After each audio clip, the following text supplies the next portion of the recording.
In today's lecture, we will discuss a part or a small introduction of law, and we'll go for Indian Contract Act, right? Okay, when we go for law, earlier it was like law is nothing but, somewhere saying that law is nothing but set of ideas, general ideas. Law is nothing but set of ideas. Okay.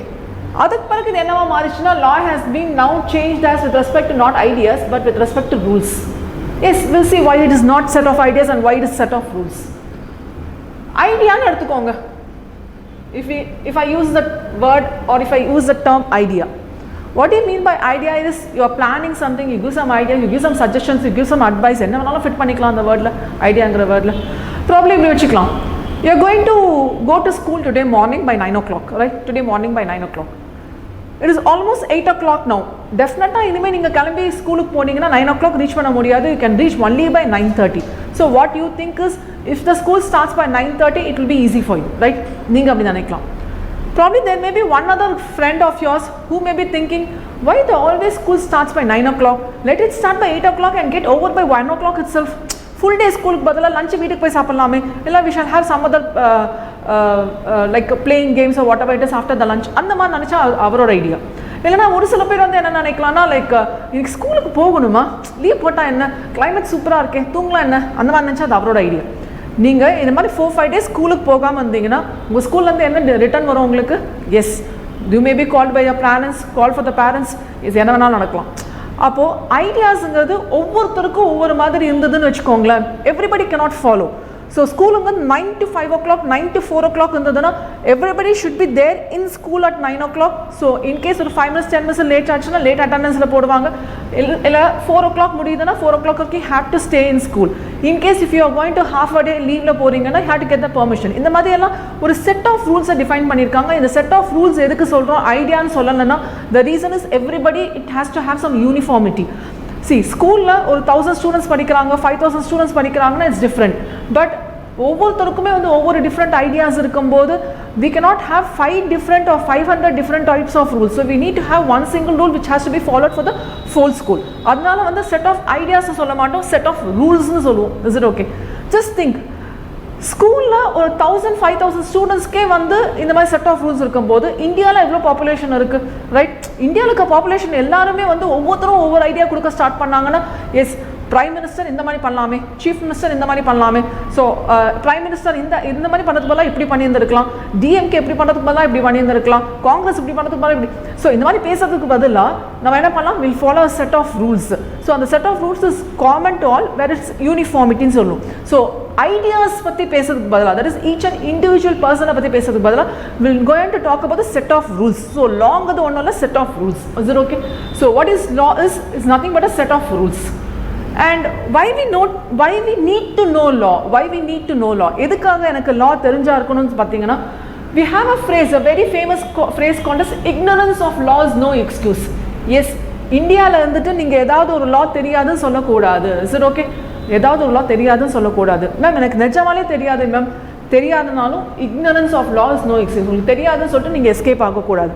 For example, once you go for employment, school முடிச்சுட்டு college முடிச்சுட்டு professional course ஏதாவது முடிச்சுட்டு இல்லைனா ஏதாவது ஒரு ஜாப்பில் சேர்றீங்க, ஜாப்பில் சேரும்போது நீங்கள் சேலரி ட்ரா பண்ணுறீங்க, ப்ரொஃபஷனல் ஃபீ ட்ரா பண்ணுறீங்க, அதுக்கு டேக்ஸ் பே பண்ணணும்னு இருக்குது. யூ கேனாட் சே மேம் இதெல்லாம் எனக்கு தெரியாது மேம், எனக்கு அந்த மாதிரி ஒன்று இருக்குன்னே தெரியாது ma'am. No, you cannot say and escape. அதே மாதிரி நீங்கள் என்ன ஒரு விஷயம் இருந்தாலும் அதுக்குன்னு ஒரு செட் ஆஃப் ரூல்ஸ் இருக்குது, அதை ஃபாலோ பண்ணணும். ஸோ இது தெரியாதுன்னு சொல்லிட்டு நீங்கள் எஸ்கேப் ஆக முடியாது. That's what this phrase is called as ignorance of law is no excuse. Ignorance of law, எனக்கு தெரியாதுன்னு சொல்லிட்டு நீங்கள் லா கொடுக்குற பனிஷ்மெண்ட்லேருந்து, லானா என்னது, செட் ஆஃப் ரூல்ஸ், அந்த செட் ஆஃப் ரூல்ஸ் ஃபாலோ பண்ணாதனால அந்த பனிஷ்மெண்ட்லேருந்து எஸ்கேப் ஆகலாமான்னா no, you cannot escape. You cannot give an excuse to the law, right? எனக்கு லா தெரியாதுன்னு சொல்லிட்டு எக்ஸ்கியூஸ் கொடுக்க முடியாது. Is it okay? Why law? Why law is கட்டாயமா எனக்கு ஒரு ஐடியா, உங்களுக்கு ஒரு ஐடியா, உங்கள் ஃப்ரெண்டுக்கு ஒரு ஐடியா, 100 ஃப்ரெண்ட்ஸ் இருக்காங்க, 100 ஃப்ரெண்ட்ஸுக்கு ஒரு ஐடியா, அந்த மாதிரி இல்லாமல் எல்லாருக்கும் ஒரே மாதிரி ரூல்ஸ் ஃபாலோ பண்ணணும். So we need to have peace, we need to have harmony, justice இருக்கணும். ஒருத்தர் தப்பு பண்ணால் இன்னொருத்தர் வந்து எஸ்கேப் ஆகிற மாதிரி இருக்கக்கூடாது. தப்பு பண்ணால் அது தப்பு தான், ஓகே? யார் தப்பு பண்ணாலும் தப்பு தான். ஜஸ்டிஸ், சோஷியல் செக்யூரிட்டி இருக்கணும். எஸ், எனக்கு சொசைட்டியில் வந்து செக்யூரிட்டி எனக்கு இருக்கணும், அண்ட் ஆர்டர்ஸ் இருக்கும், அந்த ஆர்டர்ஸ் வந்து நான் ஃபாலோ பண்ணணும். So this is why we need to have law இருக்கணுங்கிறது, right? We have a set of laws, plethora of laws சொல்லுவாங்க. plethora in the sense that என்ன சொல்றது, லைக் நிறையன்னு சொல்லுவோம்ல, லார்ஜ் அமௌண்ட் எக்கச்சக்கமாக இருக்குன்னு சொல்லுவோம்ல, கொட்டி கிடக்குன்னு சொல்லுவோம்ல, அதுதான் plethora of laws. Okay, plethora of லாஸ்ன்னு சொல்லுவோம். பிளித்தோரானா நிறைய இருக்குது. ஓகே, பிளித்தோரா நிறைய இருக்குது. பிளித்தோரா ஆஃப் லாஸ், ஏகப்பட்ட லாஸ் இருக்குது. எல்லாமே வந்து ஒரு செப்பரேட் குரூப்பிங்கில் கொண்டு வரலாம். சி யூஸ்வலாக ஒரு டவுட் வரும், லாக்கும் ஆக்டுக்கும் என்ன டிஃப்ரென்ஸ்ன்ட்டு. Okay, there is something called as act, there is something called as law. Instead இங்கே கூட நீங்கள் பார்த்தீங்கன்னா இந்தியன் கான்ட்ராக்ட் ஆக்ட் தான் சொல்லுவோம். ஓகே, லாக்கும் ஆக்டுக்கும் டிஃப்ரென்ஸ் இருக்குது. ஆக்ட்னா it has a set of provisions or what you call as rules also, set of provisions where is applicable only to that group, only to that community னு வச்சுக்கலாம். அப்போ for example நம்ம Indian contract act படிக்கிறோம்னா this act will have set of provisions or set of sections like where this will be applicable only for Indian Contract Act. But லாங்கிறது அந்த மாதிரி இல்லை, set of rules. Set of rules எந்த இடத்துல என்ன சொல்லியிருக்காங்களோ அதெல்லாமே அப்படியே டேரெக்டாக ஃபாலோ பண்ணும். Okay, this is what we call as interpretation. Law is what is call as interpretation. நீங்கள் இதை எப்படி அண்டர்ஸ்டாண்ட் பண்ணிவிட்டு எப்படி இம்ப்ளிமெண்ட் பண்ணுறீங்களோ அதுதான் வந்து set of rules. Okay, the way you understand and the way you implement. ஆக்ட்ங்கிறது செட் ஆஃப் ரூல்ஸ், கண்டிஷன்ஸ் மாதிரி கொடுத்துட்டே இருப்பாங்க, இது எப்படி ஃபாலோ பண்ணணும், இது எப்படி ஃபாலோ பண்ணணும்னு சொல்லிட்டு, right? So act is set of provisions, but where is law is set of rules சொல்லலாம். Is it okay? We have so many laws. ஒவ்வொன்றுமே ஒவ்வொரு மாதிரி grouping பண்ணலாம். Probably we have Indian Contract Act. So let me have as ICA, Indian Contract Act. Sale of Goods Act தெரியும். And we have Indian Partnership Act. We have Companies Act. Okay, இதெல்லாமே வந்து business lawல போடலாம், இல்லை commercial lawல போடலாம். இதே வந்து ஒரு factory இருக்குது, இல்லைனா வந்து ஒரு மேனுஃபேக்சரிங் செக்டார் இருக்குது, ஒரு இண்டஸ்ட்ரி இருக்குது. இண்டஸ்ட்ரியில் வந்து ஒரு வேஜஸ், சம்பளம், கூலி வேலை செய்கிறவங்க இருக்காங்க இல்லையா, வேஜஸ், யூ பே வேஜஸ், ஒர்க்கர்ஸ்னு சொல்லுவோம். ஒர்க்கர்ஸ் இருக்காங்க, அந்த ஒர்க்கர்ஸுக்கு வந்து என்னென்ன லா ஃபாலோ பண்ணோம்னா will go and follow labour laws. Is it okay? So இது வந்து பிளித்தோரா ஆஃப் லாஸ். இதே வந்து டேக்ஸ் லா, என்ன மாதிரியான டேக்ஸ் எல்லாம் நீங்கள் பே பண்ணுவீங்கன்னு பார்த்தீங்கன்னா டேக்ஸ் சேலரிக்கு பே பண்ணுவீங்க. Okay, we have something called as direct tax னு சொல்லுவோம், something called as indirect tax. Okay, don't overload your self, ஒன்றுனா பார்த்துட்டே வரலாம். இப்போ இன்கேஸ் வந்து சேலரி பே பண்ணுறீங்கன்னு வச்சுக்கோங்களேன், சேலரி நீங்கள் வாங்குறீங்க, கவர்மெண்ட்டுக்கு ஒரு பார்ட் தரணும். நீங்கள் டிடிஎஸ்னு கேள்விப்பட்டிருப்பீங்க, you might have heard of TDS. நீங்கள் உங்கள் வீட்டில் உங்கள் பேரண்ட்ஸ் கிட்ட கேட்டால் தெரியும், சம்பளம் வாங்கும்போது டேக்ஸ் பிடிச்சிட்டு தரான்னு சொல்லியிருப்பாங்க. இப்போ சம்பளம் வந்து 10,000 rupeesனா you pay a tax of around some 200 rupeesனு வச்சுக்கோங்க ஃபார் எக்ஸாம்பிள். ஓகே, ஸோ 9,800 தான் வீட்டுக்கு கொண்டு வருவாங்க. Is it okay? ஸோ இந்த மாதிரி கேசஸில் வந்து இது என்னன்னு சொல்லுவோம்னா டேக்ஸ் பிடிச்சிட்டு கொடுக்குது, tax deducted at source, TDS. இது ஏன் பண்ணுறாங்க? எஸ், இது வந்து ஒரு டைரக்ட் டேக்ஸ்னு சொல்லுவோம். சேலரிக்கெல்லாம் பே பண்ணுறோம் டைரக்ட் டேக்ஸ். இதுக்கு வந்து ஒரு ஃபினான்ஸ் ஆக்ட் இருக்குது, அந்த ஃபினான்ஸ் ஆக்டில் இப்படி தான் பண்ணணும்னு சொல்லியிருக்காங்க. So we follow this. Indirect tax, problem நீங்கள் ஏதாவது குட்ஸ் வாங்கும்போது ஜிஎஸ்டின்னு பே பண்ணிட்டு இருக்கீங்கல்ல, குட்ஸ் அண்ட் சர்வீஸ் டேக்ஸ், ஜிஎஸ்டின்னு பே பண்ணிட்டு இருக்கீங்கல்ல, அதெல்லாமே வந்து இன்டைரக்ட் டேக்ஸ்னு சொல்லுவோம். அப்போ இதுக்கு வந்து ஒரு ஆக்ட் இருக்குது, இதுக்கு ஒன்று, இதெல்லாமே சேர்த்து இருக்கிறது தான் tax laws. Is it okay? ஆக்ட்னு சொன்னால் இதுக்கு மட்டும் தனியாக இருக்குது, டைரக்ட் டேக்ஸுக்கு மட்டும் தனியாக இருக்குது, இன்டைரக்ட் டேக்ஸ் ஜிஎஸ்டிக்கு மட்டும் தனியாக இருக்குது. Is it okay? இதே வந்து டேக்ஸ் லாஸ்ன்னு சொல்லும்போது என்ன ஆகும், இதெல்லாம் put together, it's all combined together. So will go for general interpretation. அதே மாதிரி we have something called as criminal law. What do you mean by criminal law is, ஏதாவது நீங்கள் கிரைம் பண்ணுறீங்கன்னு வச்சுக்கோங்களேன். கிரைம்ங்கிறது எதெல்லாம் கிரைம்னு சொன்னீங்கன்னா மர்டர், ஏதாவது திருடுறது, தெஃப்ட்டு, ஸ்டீல் பண்ணுறது, ஓகே, பிக் பாக்கெட் கேசஸ், இதெல்லாம் கேள்விப்பட்டிருப்பீங்க. இது தவிர என்ன வந்து நீங்கள் கிரைமில் சேர்க்கலான்னா, ப்ராபப்ளி ஒரு பஸ்ஸில் போகிறீங்க, பஸ்ஸில் டிக்கெட் எடுக்காமல் போகிறீங்க. Okay, you go in a bus, you board a bus and you do not buy the ticket, இதுவும் ஒரு கிரைம் தான். Is it okay? இல்லைனா வந்து you do not wear a helmet. பைக்கில் போகும்போது யாராவது ஆப்வியஸ்லி 18 years கம்ப்ளீட் பண்ணால் தான் பைக் ஓட்ட முடியும். You have the rights to ride a bike. தெரியும் தெரியாதுங்கிறது வேறு, பட் 18 years கம்ப்ளீட் பண்ணியிருக்கணும். அப்போ ஹெல்மெட் வேர் பண்ணாமல் போகிறீங்க, நோ ஹெல்மெட். ஓகே, இந்த மாதிரி கேசஸில் இதெல்லாமே வந்து கிரிமினல் லாவில் ஃபாலோ ஆகும். என்ன மேம், கொலை பண்ணவன், மர்டர் பண்ணவனையும் நான் ஹெல்மெட் வேர் பண்ணாமல் போனால், இல்லைனா வந்து இப்போ பஸ்ஸில் டிக்கெட் வாங்காமல் போனால் நானும் அவனும் ஒன்றா மேம்னா, நானும் அவனும் ஒன்றுன்னு சொல்ல வரல, நம்ம எல்லாருமே ஒன்றுன்னு சொல்ல வரல, இதெல்லாம் க்ரைம்னு சொல்ல வரும். This all different types of crimes. Okay, different types of crimes. So இந்த மாதிரி கேசஸில் வந்து இதெல்லாம் கிரிமினல் லாவில் ஃபாலோ ஆகும். இதே வந்து ஃபார் எக்ஸாம்பிள் நம்ம இந்தியன் கான்ட்ராக்ட் ஆக்ட் பார்க்க போகிறோம். ஒரு கான்ட்ராக்டில் என்டர் ஆகுறேன், அந்த கான்ட்ராக்டை வந்து ப்ராப்பராக ஃபாலோ பண்ணல. ஃபார் எக்ஸாம்பிள் என்ன கான்ட்ராக்ட்னு வச்சுக்கலாம்னா பில்டிங் கான்ட்ராக்ட்னு வச்சுக்கலாம். ஒரு பில்டிங்கை கட்டுறது தான் கான்ட்ராக்ட், ஒரு பில்டிங்கை கட்டுறது தான் கான்ட்ராக்ட். ஒரு என்ஜினியர் கிட்ட நீங்கள் கான்ட்ராக்ட் உள்ள என்டர் ஆயிருக்கீங்க. So you are going to give money and he will give his service, that is பில்டிங்கை கட்டி தருவார். ஓகே, பில்டிங்கை கட்டி தருவார் அந்த என்ஜினியர். நீங்கள் ஒரு 10 lakh rupees அட்வான்ஸ் கொடுத்துறீங்க. You have paid amount of 10 lakhs rupees advance. அப்போ 10 lakh rupees அட்வான்ஸ் கொடுத்துட்டு அவர் வந்து பே பண்ணாமல் போனாருன்னா நீங்கள் சும்மா விடுவீங்க? Okay, you go to the court இல்லையா? கோர்ட்டில் போய் கேஸ் போடுவீங்க, right? The court is available to file a சூட்னு சொல்லுவோம். ஓகே, த கோர்ட் எப்போவுமே நீங்கள் லாவை கரெக்டாக ஃபாலோ பண்ணோம், கரெக்டாக ஃபாலோ பண்ணலாம். The court is available, the court is available to file a suit, to file a suit. Okay, court எப்போவுமே இருக்குது. லாஸை ப்ராப்பராக ஃபாலோ பண்ணலாம்னா கோர்ட் எப்போவுமே இருக்குது. கோர்ட்டில் போய்ட்டு நீங்கள் என்ன பண்ணலாம்னா ஒரு கேஸை ஃபைல் பண்ணலாம். You can file a case. சூட்னா கேஸ்னு சொல்லுவோம், சூட்னா கேஸ்னு சொல்லுவோம். Is it okay? So we have something called a civil law. அப்போ கிரிமினல் லாவில் க்ரைம் ரிலேட்டடெல்லாம் வரும். கிரிமினல் லாவில் வந்து நம்ம பெனால்ட்டி, ஜெயிலில் போடுறது, ஃபைன் பே பண்ணுறதுன்னு சொல்லுவோம். சிவில் லாவில் வந்து இந்த மாதிரி நம்ம building contract 10 lakh rupees advance கொடுத்துருக்கோம். இப்போ கோர்ட்டில் போனால் என்ன சொல்லுவோம்? 10 lakh rupees அட்வான்ஸ் திருப்பி கொடுன்னு சொல்லுவோம். இல்லைனா வந்து டேமேஜஸ் கிளைம் பண்ணிக்கலாம். இந்த மாதிரி இருந்தால் will call it a civil law. And very well you know that constitution law, constitutional law தெரியும், constitution of India. Do you know why we celebrate August 15th? August 15th every year? Any idea? கட்டமாக எல்லாருக்கும் தெரிஞ்சிருக்கணும். Yes, you celebrate this for Independence Day. You celebrate this for Independence Day, correct? Likewise, there is another national holiday called as Republic Day, celebrated on January 26th. January 26th is celebrated for Republic Day. Do you know why we celebrate Republic Day on January 26th? Independence, British கிட்ட இருந்து இந்தியாவுக்கு independence கிடைச்சனால August 15th is celebrated for Independence Day. Whereas independent கிடைச்ச பிறகும் independent இந்தியான்னு வந்த பிறகு constitution இந்தியாவுக்கு வந்து இப்படி தான் இருக்கணும்னு சொல்லிட்டு கான்ஸ்டியூஷன் ஃப்ரேம் பண்ண நாள் வந்து January 26th. அந்த டே ஐடென்டிஃபை பண்ண நாள். ஸோ January 26, 1950 கான்ஸ்டியூஷன் ஆஃப் இந்தியான்னு வந்தது. கான்ஸ்டிடியூஷன் ஆஃப் இந்தியான்னு கொண்டு வந்தாங்க. அப்படின்னா இந்தியாவில் இப்படி தான் ஒரு ஸ்ட்ரக்சர் இருக்கணும் கொண்டு வந்தாங்க. அதுதான் constitutional law. Is it okay? அதுதான் constitutional law. So we have so many laws, plethora of laws. அதுக்குள்ளே போனீங்கன்னா டிஃப்ரெண்ட் ஆக்ட் இருக்குது. ஸோ இதெல்லாமே பார்க்குற மாதிரி இருக்கும். ப்ராப்ளம் நீங்கள் இந்தியன் பீனல் கோட், ஐபிசின்னு கேள்விப்பட்டிருப்பீங்க, quite famous. IPC section numbers எல்லாம் சொல்லுவாங்க. Indian penal code, this is Indian penal code. Often heard this code, Indian penal code, IPC சொல்லுவாங்க, இந்தியன் பீனல் கோட். இதெல்லாமே வந்து செட் ஆஃப் லாஸ் தான். பிளித்தோராங்கிறது இட்ஸ் செட் ஆஃப் லாஸ். அதுக்குள்ளே போனீங்கன்னா different acts இருக்குது. அந்த ஆக்ட்ங்கிறது set of provisions. Which one has to be followed for which ஒன்ங்கிறது தான் will call it as act. Okay, so there is a large difference between law and act. Okay, so we have gone for the introduction of law, then we go for the introduction of something know about Indian Contract Act. When I go for Indian Contract Act, ஆக்ட்னு சொன்னால் டைரெக்டாக அது ஆக்டாக வெளியில் வராது. Is it okay? லான்னு சொன்னால் that is interpretation. நீங்கள் எப்படி இதை interpret பண்ணுறீங்கிறதா லா. whereas when you talk about act, முதல்ல இந்த ஆக்டை ஃப்ரேம் பண்ணுறதுக்கு ஒரு கமிட்டி இருக்கும். ஓகே, இந்த மாதிரி தான் செட் ஆஃப் ரூல்ஸ் கொண்டு வரணும், இந்த ஆக்டில் இதெல்லாம் தான் இருக்கணும்னு சொல்லிட்டு என்ன இருக்கும்னா will have a committee. Okay, will have a committee, right?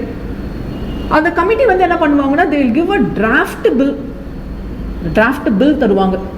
they will give a draft bill to the not separate like specific authority. For example, நான் பொல்யூஷன் கண்ட்ரோல் பற்றி பேசுகிறேன்னு வச்சுக்கோங்களேன். பொல்யூஷன் கண்ட்ரோல் போர்ட்ஸ் எல்லாம் இருக்கு இல்லையா, அவங்க கிட்ட பேசுறது. இப்போ காம்படிஷன் ஆக்ட் 2020 நியூ ஆக்ட் வந்திருக்கும், காம்படிஷன் ஆக்ட். அப்போ காம்படிஷன் அதுக்குன்னு செப்பரேட் அத்தாரிட்டிஸ் இருக்காங்க. அவங்க கிட்ட எல்லாம் வந்து பப்ளிக் கிட்ட, ப்ராபப்ளி டு த ப்ரொஃபஷன்ஸ் கிட்ட போகும் இந்த டிராஃப்ட் பில். இது முடிஞ்ச பிறகு ஒரு பில்லாக பாஸ் பண்ணுவாங்க. ஓகே, ஒரு பில்லாக பாஸ் பண்ணுவாங்க. டிராஃப்ட்டுங்கிறது ரஃப் காப்பி மாதிரி, அதில் ஏதாவது கரெக்ஷன்ஸ் இருந்தால் அது பில்லாக பாஸ் பண்ணுவாங்க. அது பிறகு அது 2 houses of parliament கிட்ட போகும். ஓகே, 2 houses of parliament ப்ராப்ளம் நீங்கள் கேள்விப்பட்டிருப்பீங்க, லோக்சபா அண்ட் ராஜ்யசபா. லோக்சபா அண்ட் ராஜ்யசபாவில் பாஸ் ஆகும். ஸோ லோக்சபாலையும் ராஜ்யசபாலையும் பாஸ் ஆன பிறகு it will go to the president assent. President கிட்ட போயிட்டு ஓகேன்னு சொல்லிட்டு வர்றது. ஓகே, பிரசிடென்ட் கிட்ட போய் ஓகேன்னு சொல்லிட்டு வர்றது. இந்த மாதிரி பிரசிடென்ட் கிட்ட லாஸ்ட் அசென்ட்டுக்காக லாஸ்ட் ஃபைனல் ஸ்டேஜ் இது. ஓகே, சைனிங்னு வச்சுக்கோங்களேன். எல்லாமே முடிஞ்ச பிறகு சைன் பண்ணி ஓகேன்னு சொல்கிறாங்களா அந்த மாதிரி. ஓகே, ஃபைனல் அசென்ட்டுக்கு போகும். ஸோ பிரசிடென்ட் கிட்ட போயிட்டு வரும்போது தான் you call this as act. அந்த மாதிரி இந்தியன் கான்ட்ராக்ட் ஆக்ட் வந்து வந்த டேட் வந்து பார்த்தீங்கன்னா 1st September 1872. எப்போவுமே எந்த ஒரு டாபிக் எடுத்தாலும், எந்த ஒரு ஆக்ட் எடுத்தாலும், just try to get all these words in the title of the act.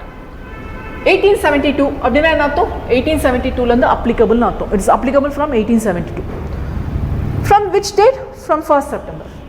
Obviously you know that what do you mean by act. Okay, what do you mean by act? எங்க நம்ம கான்ட்ராக்ட்னா என்னன்னு பார்க்கணும். and this act is about Indian Contract Act. அப்போ இந்தியால இருக்கிறவங்க கான்ட்ராக்ட்ல enter ஆகணும். Okay, இந்தியால இருக்கிறவங்க கான்ட்ராக்ட்ல என்டர் ஆகணும். and usually we use the term the, ஏன்னா இது எல்லா பத்தியும் பேசல, இந்த ஆக்ட்ல இருக்கிற விஷயத்தை பத்தி the is more specific, right? so இந்த ஆக்ட்ல இருக்கிற ஸ்பெசிஃபிக்கான விஷயத்தை தான் பேசும். that's why the. so என்ன ஒரு டைட்டில் பார்த்தாலும் just get adopted to that wordings. ஏன்னா இந்த டைட்டில் கிளியரா புரிஞ்சுக்கிட்டீங்கன்னா it will be helpful for you. என்ன இந்த ஆக்ட்ல சொல்ல வரோங்கிறது எனக்கு தெரிஞ்சிடும். ஃபார் எக்ஸாம்பிள் GST இருக்கு, goods and service tax. goods and service tax. Okay, அப்படின்னா ஜிஎஸ்டினா உங்களுக்கு ஷார்ட் ஃபார்ம் தெரியும், ஜிஎஸ்டி தெரியும். ஜிஎஸ்டியோட எக்ஸ்பென்ஷன் குட்ஸ் அண்ட் சர்வீஸ் டேக்ஸ். அப்போ இது ஏதோ நீங்கள் டேக்ஸ் பே பண்ணணும். ஓகே, எதுக்காக டேக்ஸ் பே பண்ணணும்? என்னென்ன சர்வீஸ் நீங்கள் ரிசீவ் பண்ணுறீங்களோ அதுக்கு டேக்ஸ் பே பண்ணணும். என்னென்ன குட்ஸ் நீங்கள் வாங்குறீங்களோ அதுக்கெல்லாம் டேக்ஸ் பே பண்ணணும். Is it okay? You go to a shop for cutting your hair. Okay, barber salons இல்லை அந்த க்ரீன் ட்ரெண்ட்ஸ், நேச்சுரல் ஸ்பாஸ்லாம் கேள்விப்பட்டிருப்பீங்க. ஓகே, ஸோ அந்த மாதிரி ஷாப்ஸில் போயிட்டு நீங்கள் என்னது ஹேர் கட் பண்ண போகிறீங்க. Okay, just going to beautify your hair அப்படி மாதிரி வச்சுக்கலாம். அப்போ நீங்கள் நார்மல் பக்கத்தில் இருக்கிற பார்பர் ஷாப்பில் போய் ஹேர் கட் பண்ணால் you will be charge different. But whereas you go to Green Trends or natural spas இதெல்லாம் போனீங்கன்னா they will give you additional payment. they will ask you for additional payment which is called as service. சர்வீஸ்க்கு நீங்கள் tax pay பண்ணணும். They have service இல்லையா, உங்கள் முடியை cut பண்ணி உங்களுக்கு service பண்ணியிருக்காங்கல்ல, ரைட்? Service tax. குட்ஸ்னால் நீங்கள் தான் குட்ஸ் வாங்குறீங்கன்னு வச்சுக்கோங்களேன். If you go to Reliance or if you go for buying any garments, Reliance மாதிரியோ இல்லைனா வந்து வேறு எங்கேயாவது அன்லிமிட்டட் மாதிரியோ இந்த மாதிரி ஏதாவது ஷோரூம் போயிட்டு நீங்கள் குட்ஸ் வாங்குறீங்கன்னு வச்சுக்கோங்க. ப்ராபப்ளி நீங்கள் குட்ஸ் வாங்குறது வேணால் 2000 rupees இருக்கலாம். ஓகே, சாரி 2000 rupees இருக்கலாம். இதுக்கு என்ன பண்ணுவாங்கன்னா 20% டேக்ஸ் போடுவாங்க, ஜிஎஸ்டின்னு சொல்லுவாங்க. 20% என்ன ஆச்சு அதுக்கு? 400 rupees. அப்போ you going to pay 2400 rupees. Is it okay? 2000 rupeesக்கு வந்து 10% பார்த்தீங்கன்னா 200 rupees will be extra. ஓகே, பட் 20% டேக்ஸுங்கிறான், அப்ராக்சிமேட்லி 18% வரும். நான் அப்ராக்சிமேட்டாக 20% சொல்கிறேன். அப்போ இன்னொரு 200 ஆட் பண்ணுறீங்க. அப்போ டோட்டலி இட் வில் பி 2400. நீங்கள் ட்ரெஸ் வாங்கினதுனால 2000 தான், பட் பே பண்ணுறது 2400. அப்போது எதுக்கெல்லாம் இது அப்ளிகபிள் தெரியறதுக்கு இந்த ஹெட்டிங்கை அண்டர்ஸ்டாண்ட் பண்ணிக்கிட்டா போதும். ஸோ லைக்வைஸ் இங்கே இந்தியன் கான்ட்ராக்ட் ஆக்டில் எதை பற்றி நம்ம பேச போகிறோம்? கான்ட்ராக்ட் பற்றி பேச போகிறோம். we are going to discuss about the term what you call as contract. so it's applicable from 1st September 1872. yes, 1872லேருந்து applicable. ஓகே மேம், 1872க்கு முன்னாடி என்ன மேம் இருந்தது? அப்போ அதுக்கு முன்னாடி கான்ட்ராக்டில் என்டர் ஆகலையா? கான்ட்ராக்டில் என்டர் ஆகுதுன்னா ஒரு பில்டிங் கான்ட்ராக்டில் என்டர் ஆகுது மாதிரி பேசணும் இல்லையா? ஒரு பில்டிங் கான்ட்ராக்டில் என்டர் ஆகுது. அப்போ அதுக்கு முன்னாடி கான்ட்ராக்டில் என்டர் ஆகலையா? அப்படி இல்லை, கான்ட்ராக்டில் என்டர் ஆனாங்க. அதுக்கு முன்னாடி என்ன இருந்ததுன்னா we had some prior English laws. ஓகே, இங்கிலீஷ் லா இருந்தது. ஏன்னா நம்ம கண்ட்ரி வந்து ஃபுல்லி சரௌண்டட் பிரிட்டிஷ் தானே இருந்தாங்க, இங்கிலாந்து தானே இருந்தாங்க. ஸோ இங்கிலீஷ் லா இருந்தது. அண்ட் இந்தியாவில் வந்து என்ன ஒரு பெரிய ஹைலைட்டான விஷயம்னு பார்த்தா கல்ச்சர், டிஃப்ரெண்ட் கல்ச்சர். ஹிந்துஸ் இருக்காங்க, முஸ்லிம்ஸ் இருக்காங்க, கிறிஸ்டியன்ஸ் இருக்காங்க. So we were governed by their personal laws.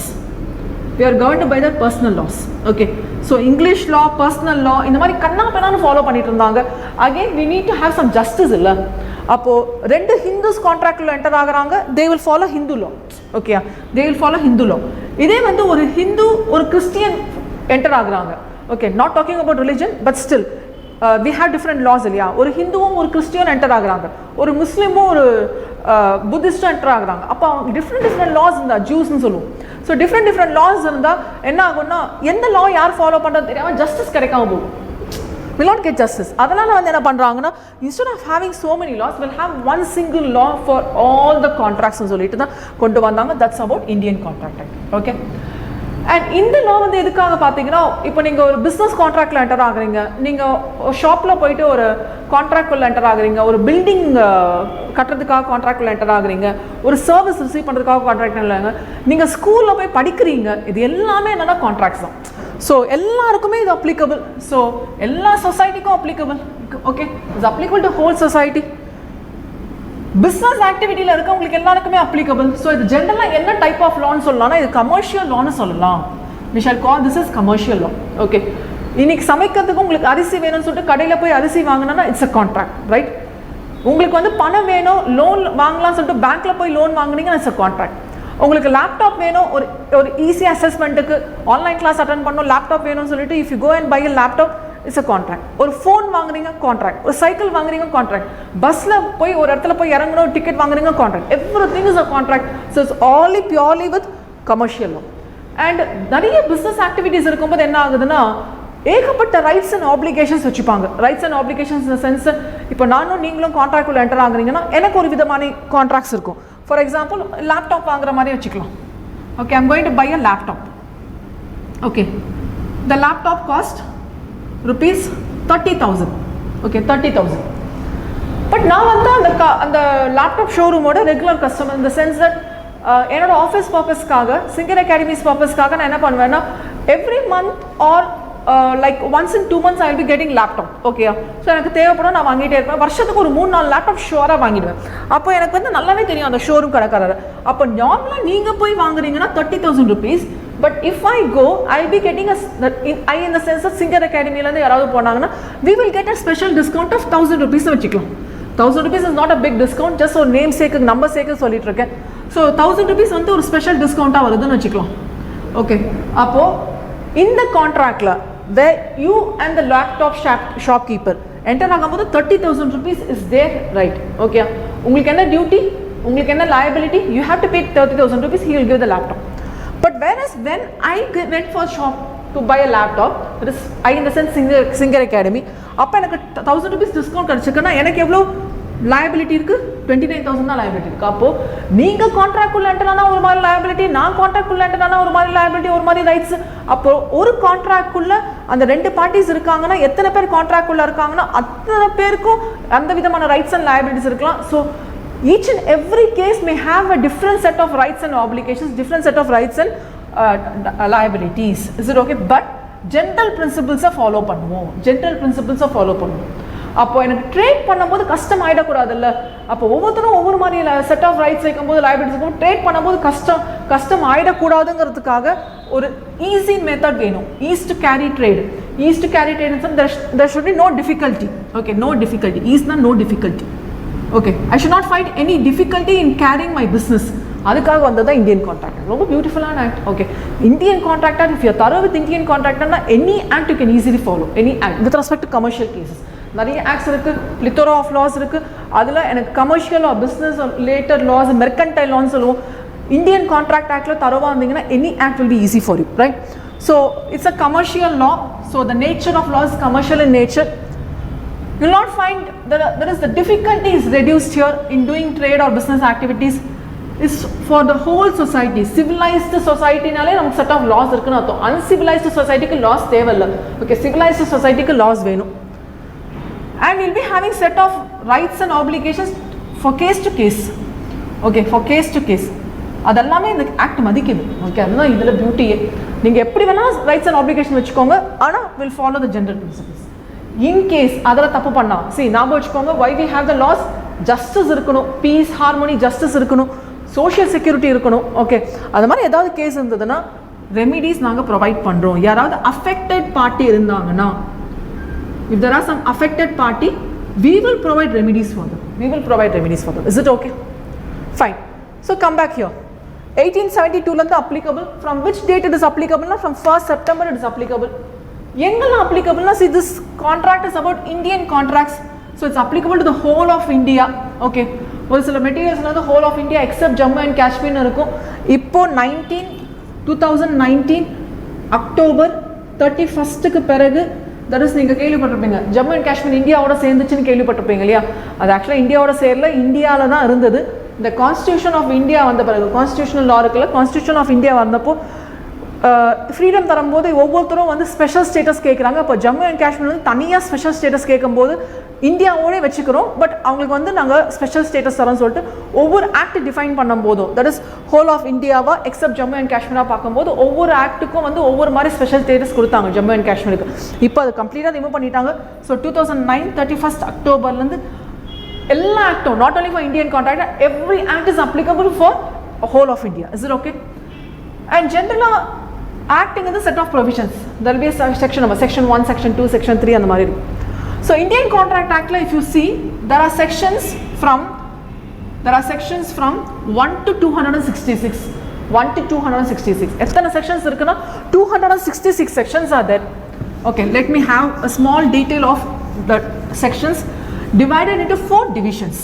Okay, the sections வந்து எப்படி டிவைட் பண்றாங்கன்னா 4 divisions ஆ டிவைட் பண்றாங்க. Okay, 4 divisions ஆ டிவைட் பண்றாங்க. So let me have a small mapping like. So we have like 4 divisions. So let me have the 4 sets. The 4 sets. So section, let me have S for section. Section 1 ல இருந்து 75 வரைக்கும் ஒரு பார்ட்டா split பண்ணிக்கலாம். Section 76 to 123 second பார்ட்டா divide பண்ணிக்கலாம். 124 to 238 as one part and 239 to 266 4 divisions are now split பண்ணிக்கிறோம். Is it okay? 4 divisions are split பண்ணிக்கிறோம். And here we already discussed Indian Contract Act contains general principles. Okay, contains general principles. அப்ப general principles இருக்குன்னா section 1 to 75 வரைக்கும் general principles தான். அப்போ ரெண்டு பேர் கான்ட்ராக்ட்குள்ள enter ஆகுறீங்க, அந்த ரெண்டு பேர் என்னென்ன மாதிரியான விஷயங்கள்லாம் ஃபாலோ பண்ணும். என்ன விதமான ரைட்ஸ் எல்லாம் வேணா வச்சுக்கோங்க, பட் என்ன விதமான பிரின்சிபிள்ஸ் எல்லாம் ஃபாலோ பண்ணுங்கிறது ஃபர்ஸ்ட் 1 to 75 செக்ஷன்ஸ்ல இருக்கு. So this only talks about general principle. Is it okay? புரியுதா? General principles. Okay, right. 76லேருந்து 123 வரைக்கும் இன்கேஸ் அந்த கான்ட்ராக்ட்ல நீங்க ஏதாவது குட்ஸை சேல் பண்றீங்க, okay, you call it as sale of goods, selling of goods. ஏதாவது குட்ஸை சேல் பண்றீங்க, சேல் ஆஃப் குட்ஸ், குட்ஸை சேல் பண்றீங்கன்னா 76லேருந்து 123 வரைக்கும் ஃபாலோ பண்ணுங்க. அப்புறமா ஒரு ப்ராப்ளம் ஆச்சு. ஏன்னா குட்ஸ்னு வரும்போது டிஃப்ரெண்ட் டைப்ஸ் ஆஃப் குட்ஸ் இருக்கு. சர்வீஸ் பத்தி பேசல, குட்ஸ் பத்தி பேசுறோம். குட்ஸ் வரும்போது டிஃப்ரெண்ட் டைப்ஸ் ஆஃப் குட்ஸ் இருக்கு. அப்போ டிஃப்ரெண்ட் டைப்ஸ் ஆஃப் குட்ஸ்ங்கிறப்போ அதுக்குட்டான டெலிவரி பற்றி பேசணும், ஓனர்ஷிப் பற்றி பேசணும். இதெல்லாமே ஒரு கொஞ்சம் காம்ப்ளிகேட்டடாக இருந்ததுனால we need to have like separate act மாதிரி கொண்டு வந்தாங்க. ஓகே, ஏற்கனவே இந்தியன் கான்ட்ராக்ட் ஆக்டில் 72 to 123 செக்ஷன்ஸ் இருந்தது, ரிமூவ் பண்ணிட்டாங்க. ரிமூவ்னா ரிப்பீல்டுன்னு சொல்லுவோம். ஓகே, ரிப்பீல்டுனா no more. Okay, no more in existence இல்லை, அதை பற்றி பேச வேண்டாம். ஆனால் அதுக்கு பதிலாக சேல் ஆஃப் குட்ஸ் ஆக்ட் தனியாக ஒரு ஆக்ட் கொண்டு வந்தாங்க இந்த year 1930. This is brought in the year 1930. அப்போ 1930க்கு முன்னாடி வரைக்கும் ஒரு குட்ஸை வாங்குறீங்க விற்கிறீங்கன்னா ஜிஎஸ்டி பே பண்ணுவீங்க, அது வேறு. பட் ஒரு குட்ஸை வாங்குறீங்க விற்கிறீங்கன்னா இந்தியன் கான்ட்ராக்ட் ஆக்ட் ஃபாலோ பண்ணிட்டு இருந்தோம் before the year 1930. Okay, before the year 1930. But 1930க்கு பிறகு இந்தியன் கான்ட்ராக்ட் ஆக்ட் ஃபாலோ பண்ணாதீங்க. ரிப்பீல்டுனா ரிமூவ்டுன்னு வச்சுக்கலாம். Remove, it's remove, right? Remove, fine. So thereafter we have an act called as the Sale of Goods Act 1930, right? Likewise, section 124 to 238 is meant for special contracts. Okay, it's meant for special contracts. It's meant for special contracts. Special contracts na pledge பண்றீங்க special contract. Actually Indian Contract Act நம்ம இன்னொரு ரெண்டு டிவிஷனா split பண்ணலாம். Indian Contract Act can have general contracts, okay, and also it can have special contracts. General contracts and special contracts. Okay, general contracts na நீங்க கான்ட்ராக்ட்ல enter ஆகுறோம். நீங்க பக்கத்து ஷாப்ல போய் அரிசி வாங்குறீங்க, நீங்க பக்கத்துல ஷாப் போய் லேப்டாப் வாங்குறீங்க. You go for a garment showroom and buy a dress, jean வாங்குறீங்க, டாப்ஸ் வாங்குறீங்க, ஷர்ட் வாங்குறீங்க. You go for online purchase, whatever it is. இதெல்லாமே வந்து ஜெனரல் கான்ட்ராக்ட்ஸ். ஓகே, ஸ்பெஷல் கான்ட்ராக்ட்ஸ்னா there is some specific conditions. Like நீங்கள் ஏதாவது குட்ஸை pledge பண்ணுறீங்க, ஓகே, பிளட்ஜ் பண்ணுறீங்க, இல்லைனா வந்து கேரண்டி கொடுக்குறீங்க. ஓகே, அதாவது கடன் வாங்கினாங்கன்னா கேரண்டி கொடுப்பாங்களா, கேரண்டி கொடுக்குறீங்க. ஏதாவது ஏஜென்சி மாதிரி போகுது. ஓகே, ஒரு ஏஜென்ட் வராரு, அந்த ஏஜென்ட் எந்த லாவை ஃபாலோ பண்ணுவார். ஓகே, ஸோ இந்த மாதிரி கேசஸ்லாம் தான் எல்லாம் ஸ்பெஷல் கான்ட்ராக்ட்ஸ். இந்த மாதிரி விஷயத்துக்காகவே இது தவிர பெயில்மெண்ட்டுன்னு சொல்லுவோம், பிளட்ஜ் ஆர் பெயில்மெண்ட்டுன்னு சொல்லுவோம், வாரண்டி கேரண்டின்னு சொல்லுவோம், சாரி நாட் கேரண்டி அண்ட் இண்டெம்னிட்டின்னு சொல்லுவோம். இண்டெம்னிட்டி, ஷூரிட்டி எல்லாம் கேள்விப்பட்டிருப்பீங்களா, இதெல்லாம் ஸ்பெஷல் கான்ட்ராக்ட்ஸ். இந்த ஸ்பெஷல் கான்ட்ராக்ட்ஸ் எல்லாம் எங்கே ஃபாலோ பண்ணோம்னா 124 to 238. ஜென்ரல் கான்ட்ராக்ட்ஸ் எல்லாம் எதுனா 1 to 75.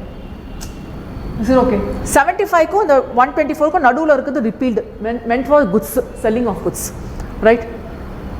239 to 266, yes, quite famous, ரொம்ப தெரிஞ்ச ஆக்டாக இருக்கும் உங்களுக்கு. கெஸ் பண்ணுறீங்களா என்னன்ட்டு? தெரியுமா? Partnership. If anybody is doing any partnership business பண்ணுறீங்கன்னு வச்சுக்கோங்க, பார்ட்னர்ஷிப் ஃபார்ம்.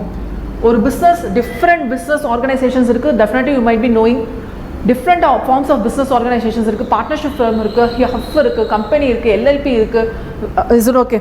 ஸோ அதில் பார்ட்னர்ஷிப் ஃபார்ம் அந்த மாதிரி ரெண்டு பேர் சேர்ந்து நாங்கள் ரெண்டு பேர் வந்து இனிமேல் சேர்ந்து பிஸ்னஸ் பண்ண போகிறோம்னு சொல்லிட்டு ஒரு கான்ட்ராக்டில் என்டர் ஆனாங்கன்னா before this act came 1932. Okay, 1932 partnership act வந்தது வந்து 1932. எஸ் பார்ட்னர்ஷிப் ஆக்ட் வந்தது வந்து 1932. 1932க்கு முன்னாடி வரைக்கும் இந்தியன் கான்ட்ராக்ட் ஆக்டில் இருந்த 239 to 266 sections were there meant only for partnership business. அதுக்கு பிறகு என்ன பண்ணிட்டாங்கன்னா இது தனியாக இருந்தால் பெட்டராக இருக்கும் சொல்லிட்டு இதை ரிப்பீல் பண்ணிட்டாங்க. as we discussed for sale of goods act, this was repealed. Repeal பண்ணிட்டாங்க, ரிமூவ் பண்ணிட்டாங்க. is it okay? ரிமூவ் பண்ணிட்டாங்க.